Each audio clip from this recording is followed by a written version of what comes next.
Halo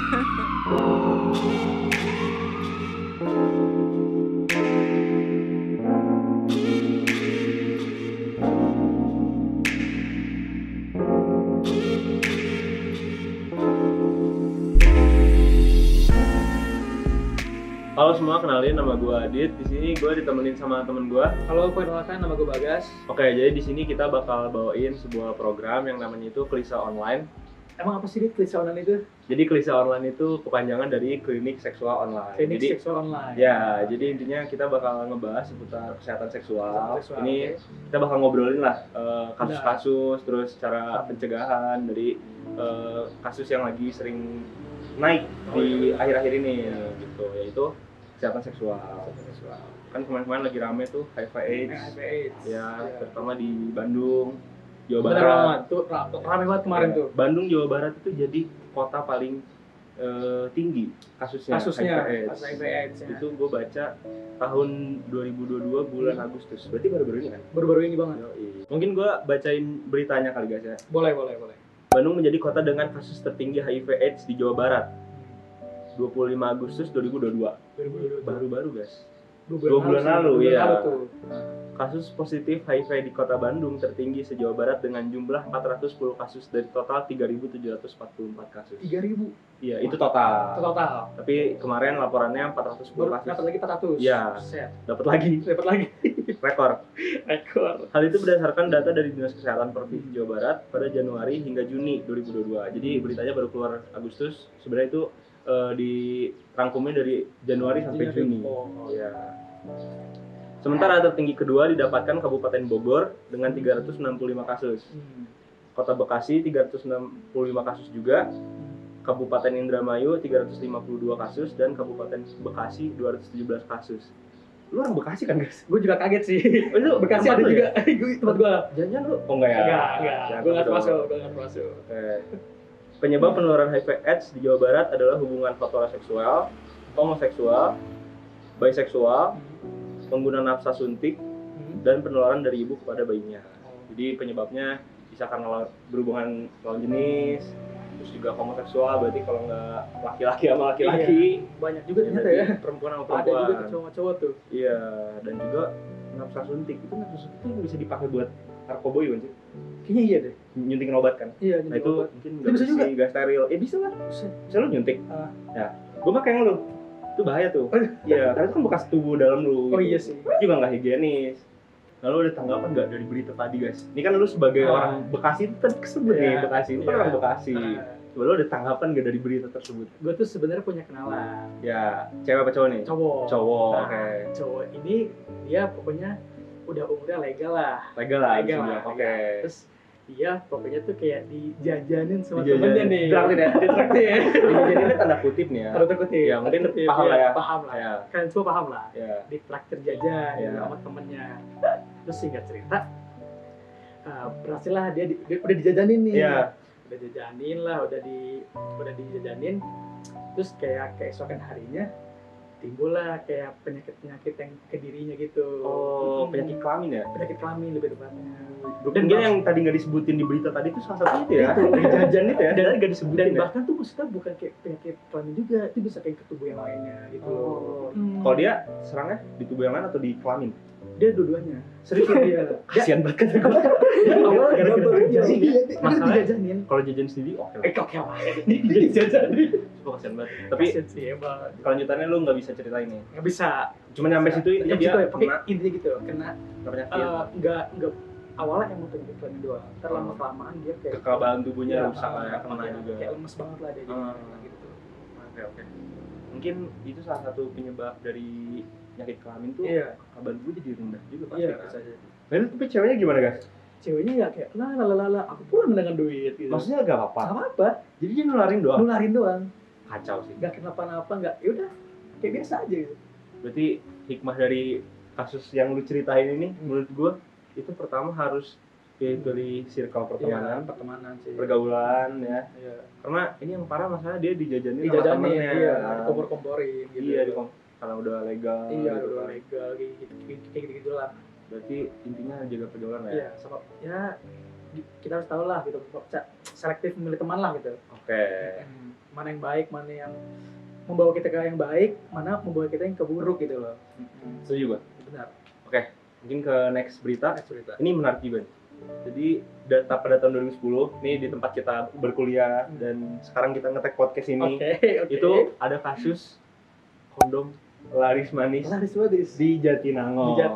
Itu sempat blow up juga, maksudnya dari tahun 2010 kan udah lama tuh. Jadi beritanya tuh kayak masih banyak yang bahas lah, banyak yang bahas sampai ke tahun sekarang masih banyak yang tahu gitu.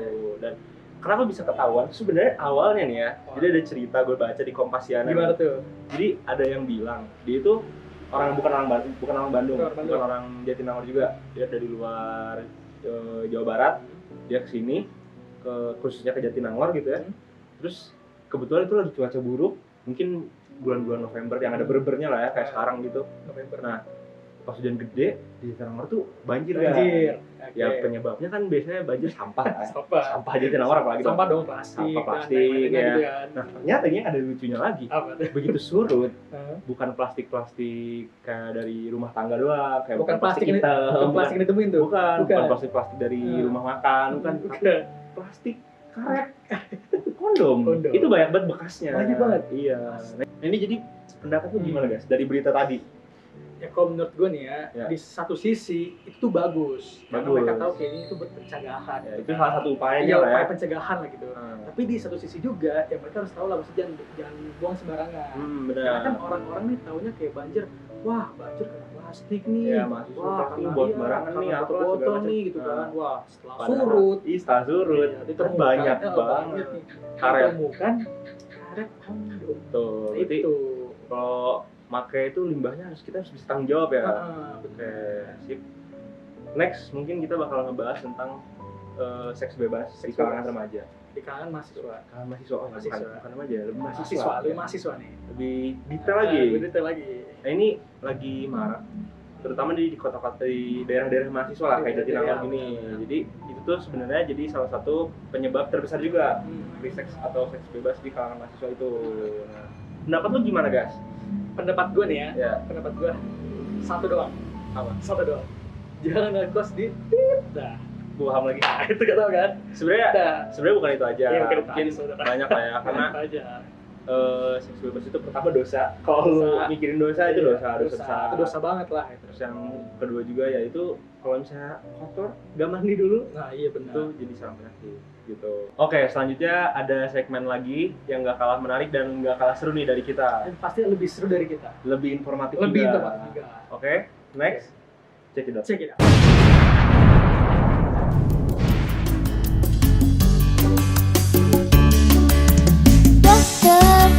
Dokter berseragam putih.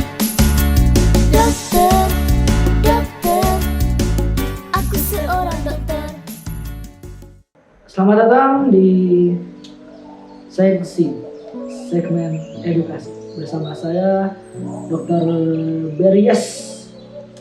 Kali ini saya ingin menyampaikan berbagai fakta tentang penyakit seksual. Yang pertama, kondom 98% efektif untuk mencegah kehamilan dan penyakit seksual. 2% itu kemana? Nah, kebanyakan orang-orang itu makainya kecepatan. Lalu ada yang kadang pakai, kadang enggak, dan ada yang bahkan enggak pakai sama sekali. Selain itu, penempatan dari sebuah kondom juga harus kalian perhatikan. Dari mulai tingkat suhu, kelipat, dan tanggal kadaluarsa. Yang kedua juga ada kebanyakan masturbasi menyebabkan ejakulasi dini. Kenapa bisa? Karena kalau kebanyakan akan terjadi gangguan pada prostat dan tiroid kalian jika sering dikocok terus. Lalu ada juga ini sering bertebaran ya sama kalian. Banyak yang bilang kayak dari kebanyakan masturbasi ternyata membuat lutut kalian kopong. Tapi itu adalah mitos karena dari kelamin ke lutut tidak ada hubungannya. Lalu kenapa bisa kopong? Karena sebenarnya di bagian belakang lutut itu ada yang namanya cairan. Cairan ini sebagai pelumas kalau misalnya kita mau jongkok, mau berdiri, ya itu jadi kenapa ada suara di saat itu ditekuk. Dan ada juga nih yang keempat sangat penting ini bagi kalian. Mungkin yang kemarin rame kan cuma HIV dan AIDS ya. Sekarang tuh masih banyak ternyata penyakit-penyakit yang menular seksual lainnya.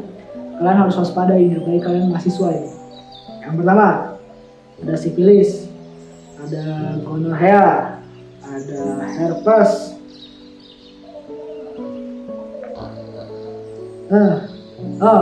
klamida, dan lain-lain.